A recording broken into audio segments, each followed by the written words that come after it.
Hi everyone! Welcome to Little Red Corner channel at ngayon nagagawa tayo ng ating DIY coloring activity using ang ating mga recycled cardboards and freebies from Jollibee. For this activity, ang kailangan nating materials, first yung ating cardboard galing from food packaging. Recycled lang to. Next, kailangan din natin ng ating non-toxic crayons from Jollibee, Lil Hands. Pwede rin namang any crayons na available sa bahay ninyo. And ang laman niya sa loob, 4 na colors lang. Pero pwede na for this activity. Meron tayong red, blue, green, and yellow. At kailangan din natin ng ating mga erasers. Any eraser pwede. And ako, gumagamit ako nito, yung friction pen, para ma-sketch dun sa cardboard yung ating mga pattern. And kailangan rin natin ng marker. Any marker pwede naman. Kailangan rin natin ng scissors. Kailangan din natin ng ating ruler. And ito optional naman. Ako gumagamit ako ng coin para dun sa mga circular.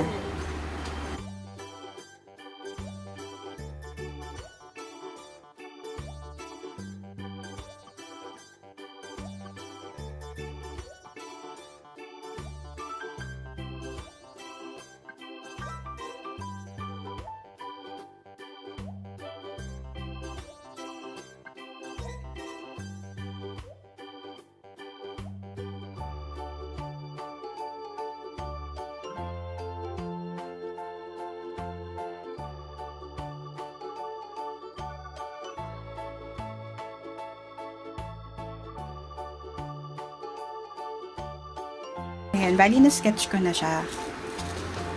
Ito, yung mga pattern na to, nakuha ko lang naman to sa Pinterest. Sobrang useful sa akin. Nagpipin lang ako ng mga outline na gusto ko. At marami tayong options na pwedeng gamitin. Pwedeng transportation, pwedeng food. Yun, maraming categories na pwede.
Car.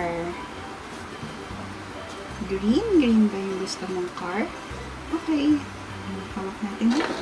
Car. Ikot. Ikot. Ikot. Ikot. Dito naman sa kabilang bilang. Ikot. Ikot. Color. I-color. Color. Color na car. yung coloring activity. Ginawa niya to sa OT niya, kaya naisip kong mag-DIY na dito sa bahay. And maganda rin naman na parang DIY lang since hindi pa naman sila ganun kagaling mag-color. Next, yellow truck. Yellow truck. Circle. Oh. Yellow truck. Truck. Ito. Ayusin natin yun. Ayusin natin. Okay, ayusin natin. Color. Ayusin natin. Crayons. Parang practice na rin to sa paghawak nila ng pencil. Pagko-color. Train. Blue. Yellow pa rin.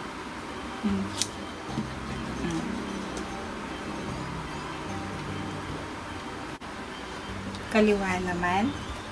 Ayusin natin. Mas maganda kung minsan right side, minsan left side yung gagamitin ng ating anak para ma-practice. Kasi sa age nila, wala pa naman talaga silang laterality or kung right-handed or left-handed, wala pa sa kanila yung ganun.